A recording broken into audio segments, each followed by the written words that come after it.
what we have seen under the advice of health bureaucrats is the imposition of a totalitarian surveillance state. And this has been one of my biggest concerns, Dunnigan, is that political and cultural norms that Americans and Australians share around liberty, around civil rights, around democracy, these things have been suspended because of a pandemic.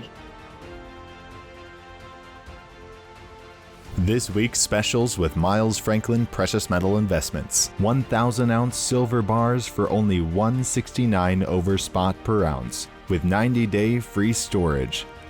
And 2021 Silver Britannias for only $3.95 over spot. Call us at 1-888-81-LIBERTY. That's 1-888-815-4237.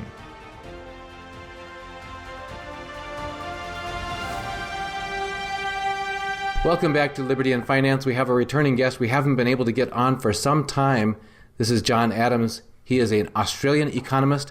He's a fierce advocate and a champion for the rights of the ordinary people. In fact, he's co-host of the show In the Interest of the People, together with his co-host Martin North. He's championed numerous causes. We're going to talk about a few of those. But John, thank you for joining us here on Liberty and Finance this Wednesday, July 27th, 2021. Thank you, Dunnigan, for having me. And it has been a while since we last spoke, and it is good to see you again. I want to brag just for a moment so people have a little bit of understanding if they don't know you well. Just an example, just a spattering of the causes that you have championed in the past year or two that we've been interviewing together. One is we had through you got introduced to a construction expert who talked about frailty of shoddy workmanship and cracks forming on high-rise buildings as part of a big scandal in Australia. Well, people didn't think that was right on topic of risks that were clear and present dangers until we recently had a condominium collapse in Florida due to some inadequate inspections, that sort of thing, and inadequate action being taken in response to findings there. You've been championing the $10,000 cash transaction ban that was being proposed by the Australian Parliament. You fought vigorously against that. You submitted papers. You spoke against that, and I think actually helped to influence the outcome of that in a positive way for people's freedom. You talked to us about, frankly, the Australian real estate bubble and a coming collapse of the financially overstretched asset prices there that were influenced by inflows of foreign money coming into the country and regulators turning a blind eye, that sort of thing. You've talked to us about interventions in the precious metals markets, the importance of people holding physical metals rather than allocated and pooled metals so that they really have legal title to things they possess and don't just have the illusion that they actually have something that will be there for them if the chips come falling down, and on and on and on. You were quite vocal in criticizing some of the management of the U.S. elections, just always standing up for the authentic needs and rights and concerns of the ordinary person. Well, you've been quiet recently. I think I understand from some of the conversation you've had with me that you've been needing to, because of certain, developing activities that you're involved in and some perhaps future major outcomes that we'll be looking forward to hearing more from you about in the future. But today we wanted to get together to talk about a serious matter that has affected most of the people in the globe, and not the least of which is the people of Australia currently, and that's they're being deprived of their liberty, being deprived of their freedom through severe lockdowns. And we'd like you to talk to us about what the situation is on the ground in Australia with these lockdowns currently, and what you see unfolding as part of that. What are the big themes, how it's really affecting people's lives, the difference between people who are prepared versus unprepared, and what you think ordinary people are able to do about it now, and where you see this heading. Sure. So here in Sydney, now I'm in the Central Business District of Sydney today, but I typically live in a town which is about 90 minutes south of Sydney. So in the area that I live in, but also what they call Greater Sydney, which is Sydney and some surrounding regional towns, we've been in lockdown for 4 weeks. By the New South Wales state government under what they have called the public health order. And initially it was 2 weeks. then, and this is all on the basis of this so-called Delta virus that started in India and that has started to spread. And the premier, so the leader of our state, has continued to say that this variant is a game changer because it is more contagious compared to the original version of COVID-19. So on that basis, we went into a lockdown. To be honest, the initial lockdown was light touch because our premier is very sensitive to the economic concerns and needs of our people. But then when the outcome that they were hoping on the community transmission wasn't turning out, they've started to turn the screws more and more. So initially it was supposed to be 2 weeks, and then they extended for another 2 weeks. And in the second fortnight, the construction sector in Greater Sydney was basically shut down. And basically everyone was told to stay in your home, and that a lot of retail activity was also curtailed as well, and freedom of movement was basically suspended for a lot of people.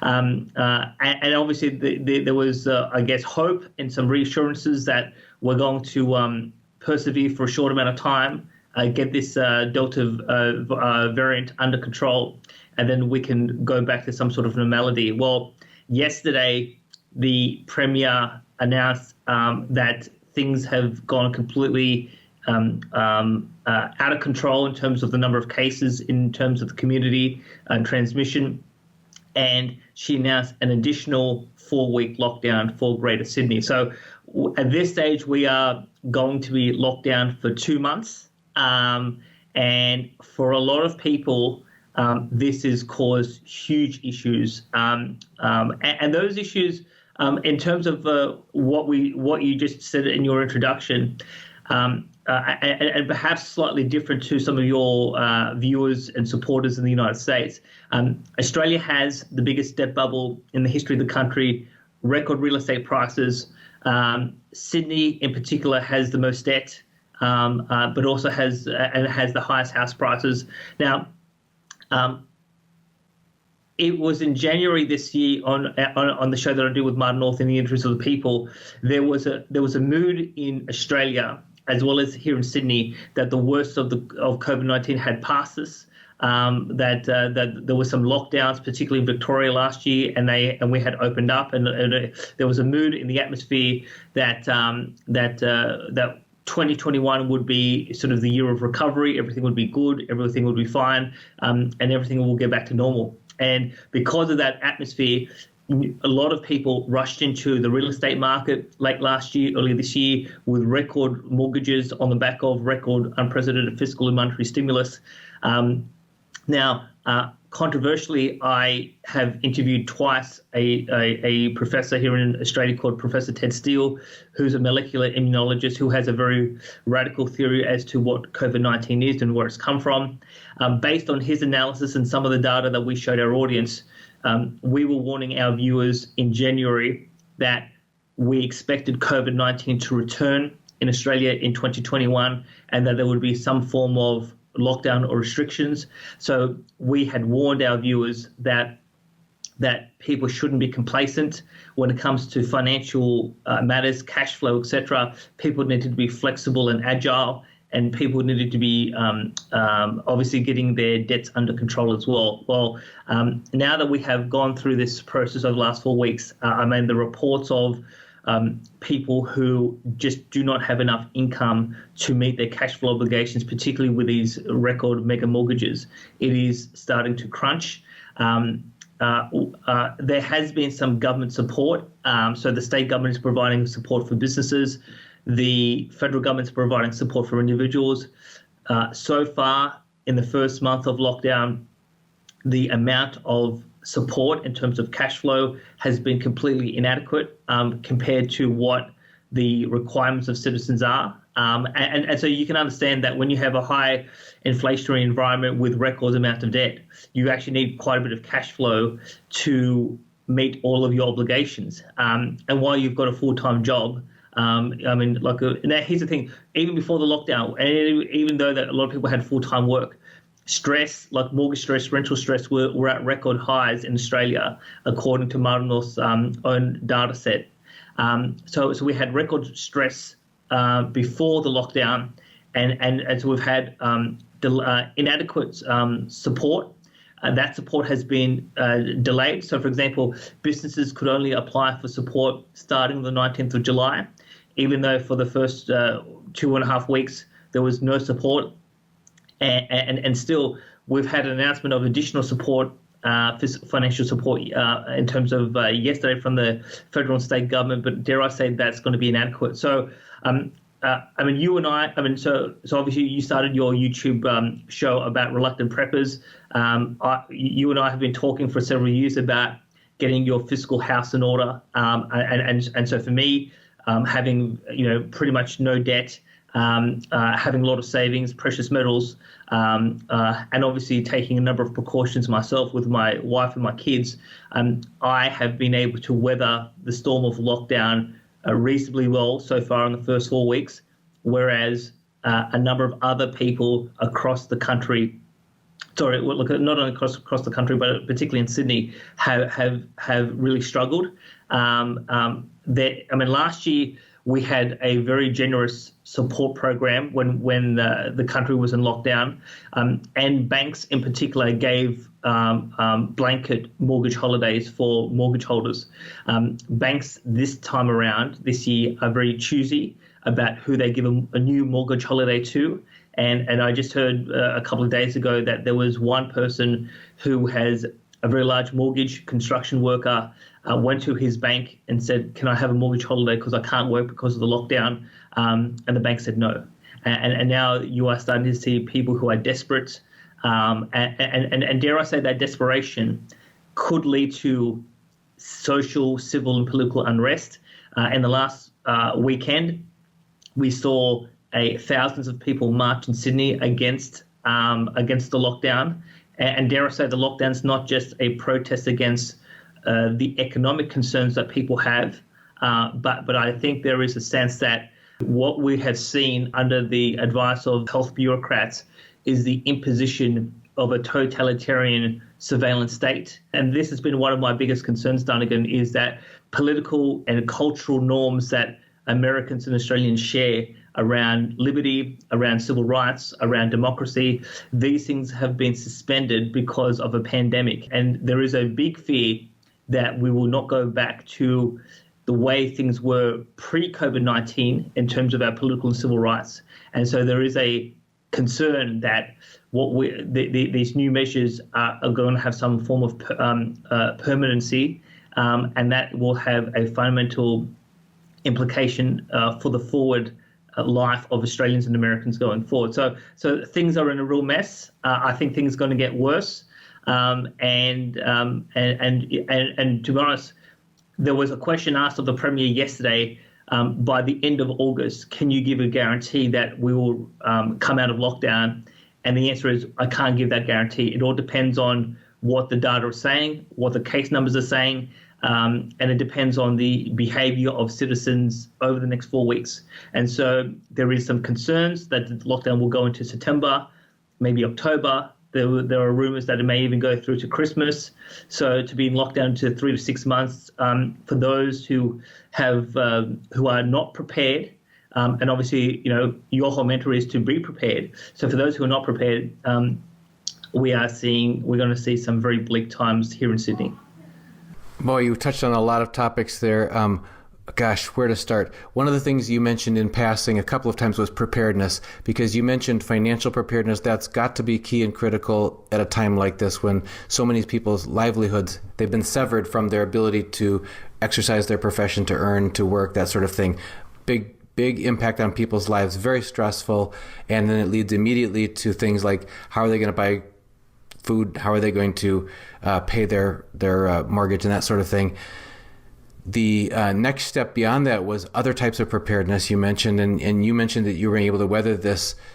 We certainly weren't among those that were fighting for toilet paper in the U.S., during the original COVID season in 2020, because we had arguably laughable amounts of some non-perishable things around the house. We made some humorous advertisements in the past where my wife would go to open our large storage room, and she couldn't even get into the door because it was floor to ceiling with whatever, paper towels or toilet tissue or bottled water, that sort of thing. So we certainly had, we're well supplied in many areas, but eventually most people aren't. Most people don't have those reserves ahead of time.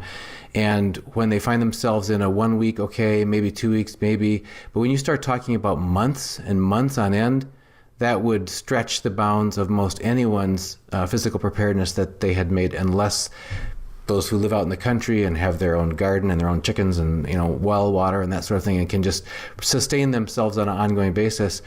And that leads to desperate people. When we interviewed Jerry Robinson, Christian economist in the U.S., he talked about his father teaching him lessons about that even though he had gone through harrowing military challenges in his career, his father, that he said the scariest, the most frightening thing he'd ever seen was a hungry human being, in how desperate people can become when they really realize that it's existential for them, and that can lead to a whole different level. It isn't just protest because we don't like the situation anymore. It can become a protest of desperation. That's a completely different level of risk to everyone involved. One of those aspects about the risk is the potential for backlash from officialdom that can then be justified because people were misbehaving, in the official view, and therefore it justifies these clampdowns. Could you talk to us a little bit more on that theme you addressed near the end about this perpetuation of restrictions and this new imposition of a totalitarian state? Because ironically, it has seemed more and more, we were on the fringe, you could say, when we started our channel in 2013, Reluctant Preppers, talking about preparedness at all was not mainstream at that point. However, in the last year and a half, it's almost seemed that those who were the conspiracy theorists or the tinfoil hat wearing people have been the most accurate recently in saying that, folks, this is not going to be over. There's going to be another twist on this. We're not going back to any semblance of normal.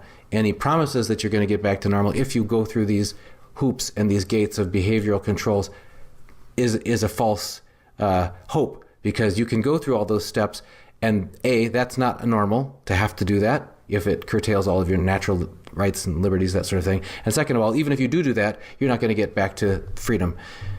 Can you talk to us about this perpetuation that you're seeing happening and where you think that's leading to, and perhaps what some people can do about it? Sure. So one thing I'm going to say, Dunnigan, is before we talk about the perpetuation of totalitarian surveillance, the totalitarian surveillance state, I mean, one of the biggest problems in Australia in terms of the credibility of these policies is the inconsistency in which these policies are being applied. So one big thing that happened in Australia, and I'm sure it happened in America as well, is when the murder of George Floyd happened, there were protests around the world. Now, there was protests all over Australia with Black Lives Matters. In most states, these were illegal protests. They were unauthorized, but they still went ahead. And the government and the police did not crack down. Now, in New South Wales, it was slightly different. So initially, the government said, okay, people are outraged with the murder of George Floyd. We will let people march. Then there was a backlash in some quarters of the media saying, well, but we're in a pandemic. How can you let people march if there is a pandemic? So then the government backtracked and said, and this was the day before the protest, and the New South Wales government here in my state said, okay, we will not allow the protest to proceed because of the risk of the pandemic. Now, on the morning of the protest here in Sydney, the organisers appealed the decision of the government to the New South Wales Supreme Court, and the court that morning gave approval for the protest. So the only place in Australia where the Black Lives Matter protest was legal was actually in my state. So that's a slightly different situation compared to some of the other states in Australia. But what I think politicians and bureaucrats and media personalities in my country fail to understand is, by allowing tens of thousands of people to march when you said there is a pandemic, the credibility of that narrative was just destroyed, because people today are saying, well, how is it that we can march last year, but we can't march this year?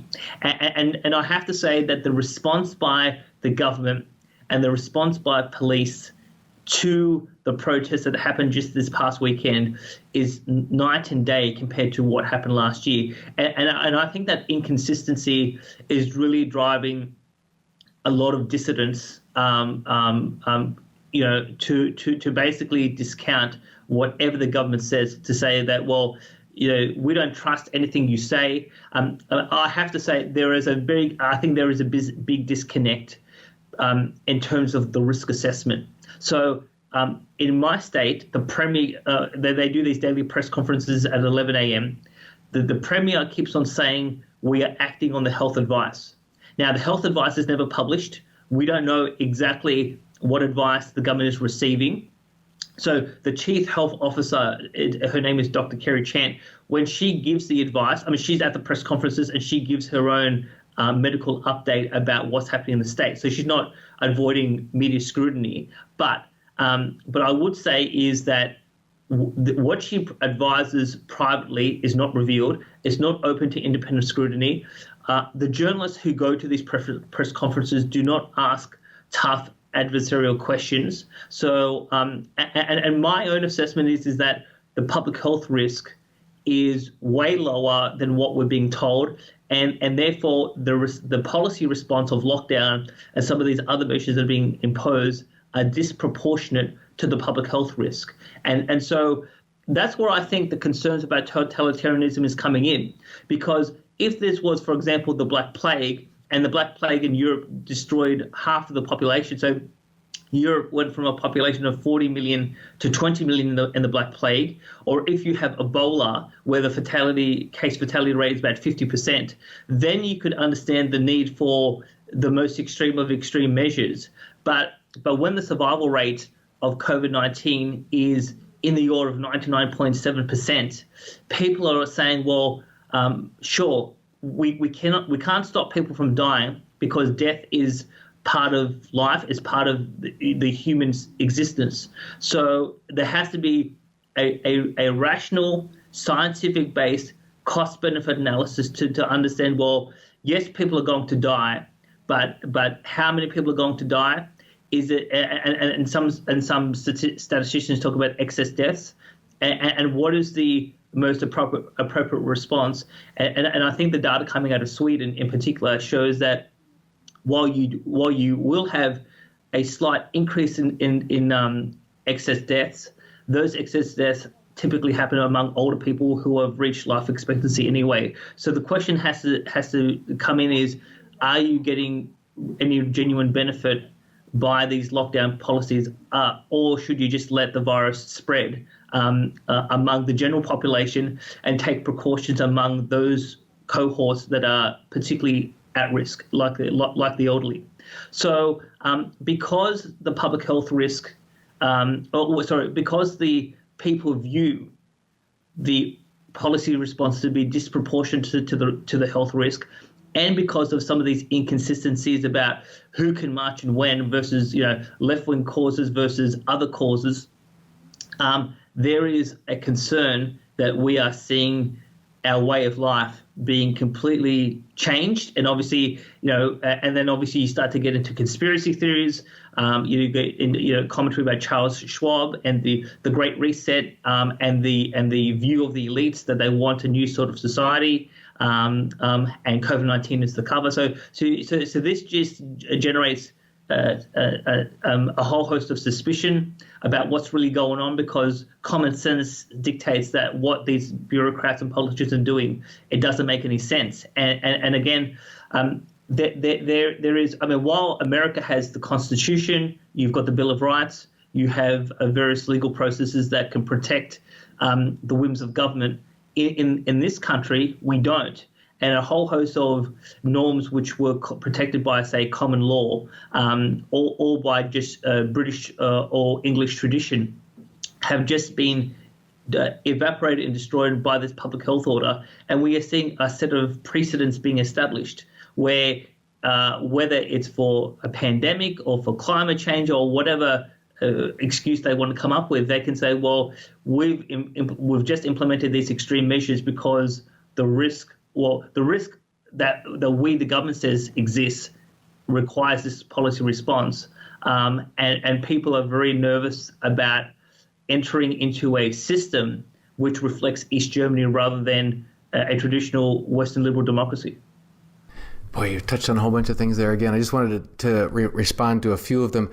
Yeah, you talked about the arbitrariness, the inconsistency, and yet the claim keeps being made, we're following the data, we're following the science, we're following the medical recommendations, and yet when you talk about the real risk, the fatality rate, that sort of thing, if you say, okay, if this is really about medical health, if this is really about the public health, then we should be talking about maximizing the well-being of people, and that means we certainly should not be denying or withdrawing either preventative or supportive treatment and care that we know is available and it's been proven effective in multiple places around the world. And yet, and I don't know how it's happening in Australia, but certainly in the US, we have doctors afraid of losing their positions, afraid of losing their licenses, being officially sent letters from the heads of the medical boards of their states saying you will lose your license if you write certain prescriptions or if you provide early treatment to patients who are not yet in urgent emergency situations, the respiratory problems. So at the same time, we're saying we're following the science and following the data, but we're withholding care and trying to not minimize the impact, but maximize, it seems, the harmful impact on the people. The other thing you mentioned was the cover story being used. It doesn't justify the withdrawal of such severe encroachment of people's rights and liberties. The actual harm being caused by that, in many estimations, is far outweighing the benefit and how unnecessary so much of that overreach is. And another way that you can look at both of those together is that even in the U.S., where we have the Constitution and the Bill of Rights, you can say that the government is following the form of constitutional leadership, but not the substance of it. So we don't necessarily have the right to assemble, don't have the right to freedom of speech, don't have the right to all of these things that we're supposed to have guaranteed, to redress, government for wrongs and to keep and bear arms and do all these things. And yet, so the constitutional forms are being followed. There's still courts, legislature, and executive branch appearing to go through the motions of doing their functions, and yet they're not upholding any of the constitutional justification that gives them those powers in the first place. We have the state of Michigan that is voting, and California voting to putting on the ballot to do a recall of their governor, and Michigan to withdraw and strip their governor of ability to leverage an old Emergency Powers Act that was left from World War II era, after World War II. So there is some glimmer of light of the good of the ordinary people being asserted to basically say you've gone too far. This is overreach, and you're not going to allow to get away with this again. But it seems like in many cases, such as where you are in Australia, is it too late for the people to reassert themselves in the face of ongoing encroachments of their rights? Well, so I probably wouldn't say that it is too late. What I think we are seeing is people are waking up to saying that something's not right in terms of Australia. One thing I will say is that in this country, we do have a concentrated amount of media ownership, and Australians typically get their information from television in particular. And so it is easy to control a narrative in this country much more than I say the United States, because I think a lot of Americans are more open-minded, they're more able to have interesting discussions, think outside the box, and I think Americans are more open to sourcing different types of information from different people, experts, more so than what Australians are. But I think we are seeing people wake up, and I think that the desperation, the economic desperation, as that continues to become more acute, I think we are going to see more people stand up against the this totalitarian system. One of the most concerning things, I think, and I'm not sure how it works in the United States, is that so we do have the ability for governments in Australia to have states of emergency. Typically, states of emergency in the Australian context happen around natural disasters. So whether it's a bushfire or whether it's a flood or things like that, typically what happens at the state level is that they would declare a state of emergency. Certain legal powers are given to bureaucrats, so not the politicians but the bureaucrats, and the bureaucrats have the ability to do certain things for a certain amount of time in order to overcome the state of emergency. So, for example, if there is a bushfire, there is the people who run the emergency services that can direct resources independent of the politicians.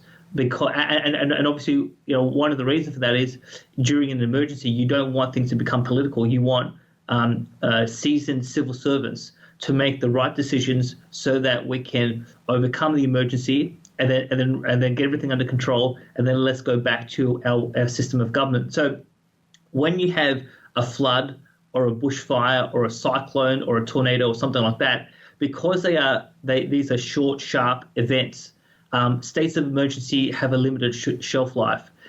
Where I think one of the big concerns is the states of emergency in Australia have been underway for 18 months. And there is no sense that these states of emergency are going to end and we're going to go back to a political environment where it is just normal business. Now, that's where Hitler and the Reichstag fire comes into being. So they had. Now, some people say it's a false flag. Some people say it was a genuine fire. Whatever the case, the Parliament of Germany in Berlin was set ablaze by someone. That was used as the pretext for the Enabling Act. So the German Constitution, a whole host of civil rights, trade unions, and a whole bunch of other civil organizations were suspended, and political power was given to Hitler. And that was never reversed until the end of World War II.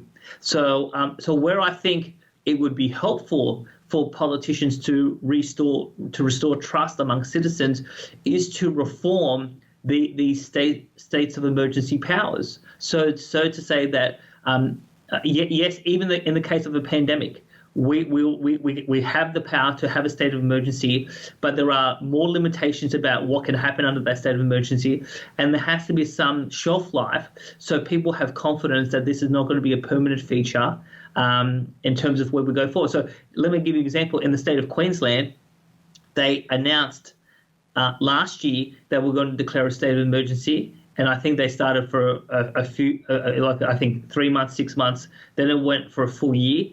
A couple of months ago, they passed legislation in the Queensland Parliament to extend the state of emergency until April 2022. So they've given themselves another 12 months to say we are in a state of emergency, and therefore under this emergency, certain powers are given to certain bureaucrats, and the government can do certain things that in the normal course of events they can't do. So if the powers in Michigan over states of emergency are being stripped from the governor and being taken back by the legislature, I think that's a healthy development, and I think that will give citizens confidence that what happened in Germany with Hitler is not going to happen in Western democracies in 2021.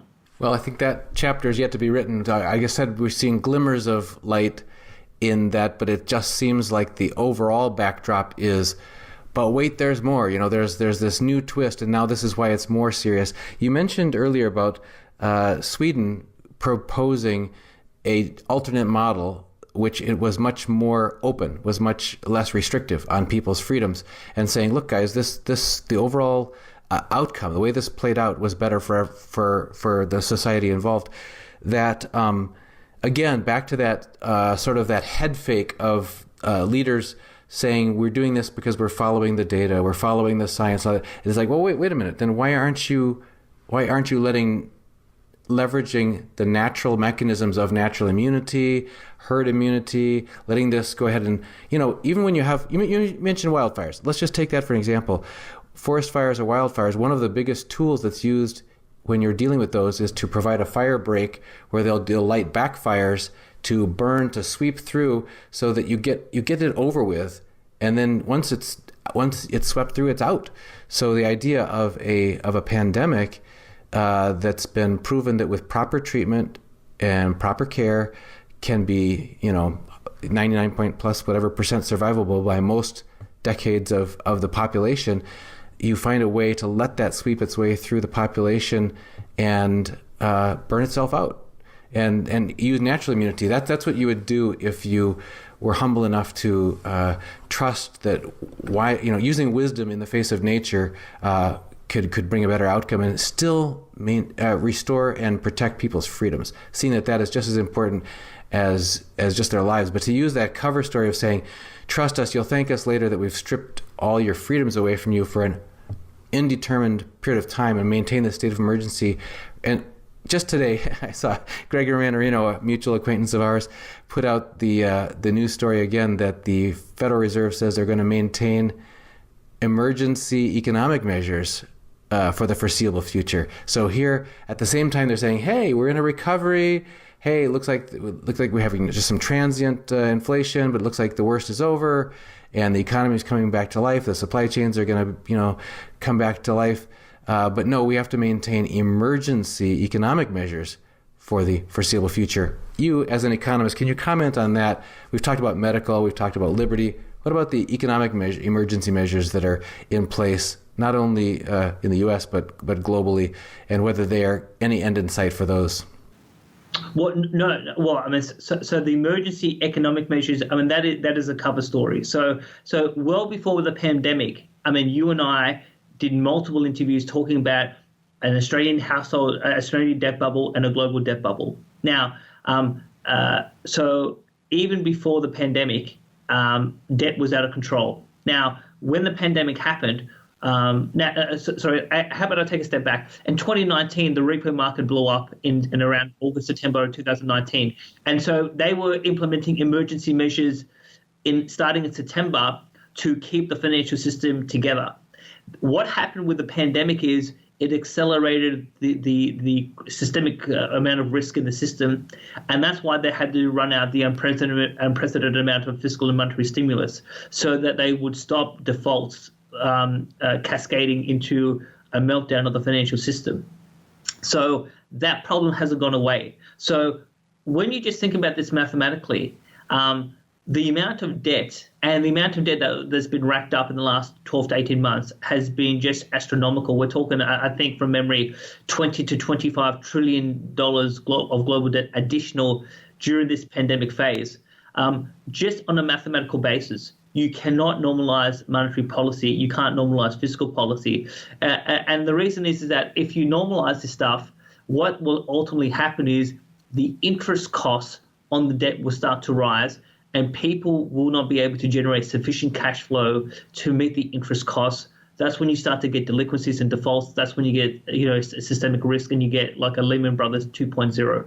So on the economic front, we are in a permanent, perpetual state of emergency because the debt bubble, they are hell-bent on not allowing this debt bubble to collapse, and they can't reverse the decisions that they have done, because to reverse those decisions will basically raise systemic risk, will lead to more defaults, will lead to a potential financial meltdown. Now, and in the Australian context, that's why I kept on saying in 2019, in a number of videos, particularly with Martin North, we can't allow QE to happen, because once QE starts, it can never be reversed. Because again, just for the benefit of your audience, QE is when the central bank prints money artificially to buy bonds at artificially high prices to lower interest rates. So if they ever wanted to normalize policy, they would have to sell the bonds back into the private secondary market, and they're not going to get the prices that they bought them for, which means that the price the price of the bonds fall, the yields go up, and that means high interest costs. And so you can normalize to a certain extent or a certain degree, but you can never go back to your pre-emergency situation because the debt is just too large. And that's ultimately, where we're stuck. So policymakers are stuck. If people go to my website, adamseconomics.com, I've written a number of recent articles about the Australian context. And there is a never-ending, dead-end sort of course of action that our central bank is on. And they keep on saying we're going to normalise in the next few years. Baloney. They can't. It's mathematically impossible. And where this ultimately ends up, again, it's either the Harry Dent deflationary systemic collapse, where asset prices will fall, 70, 80%, and we have the biggest depression in the history of the world, or it's going to be some form of runaway inflation or hyperinflation. So that's the ultimate outcome. But between now and then, the living standards of ordinary middle-class people, both in your country and my country, are going to worsen. And that will particularly, so it's going to worsen without lockdown. When you place lockdown on top of that, it's just going to exacerbate financial concerns and financial pressure to the point that people will snap. And the question is, how will that snap? Will that snap in terms of social unrest, domestic violence, criminal activity? If you look what happened in Europe only last week, maybe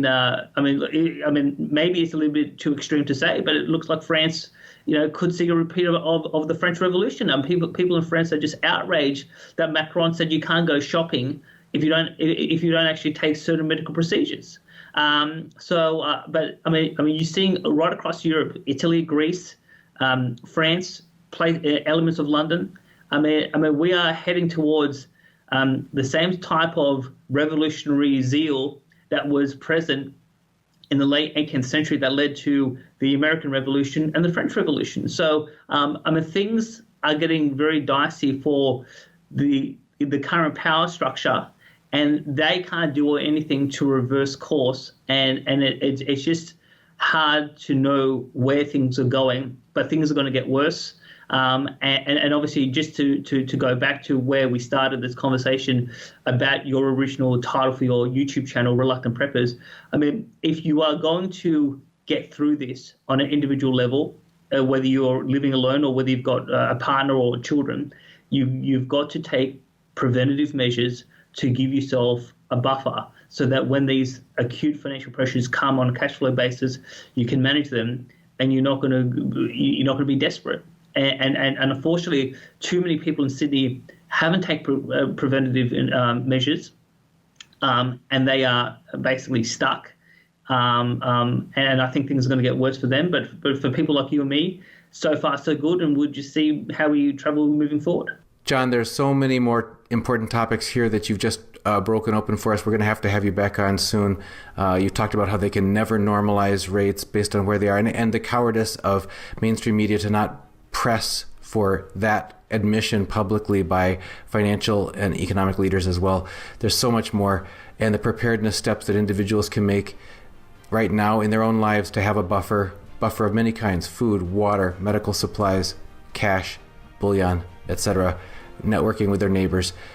We'll have to have you back on. We've been speaking with John Adams, Australian economist, and John, always appreciate your presence here with us on Reluctant Preppers and Finance and Liberty.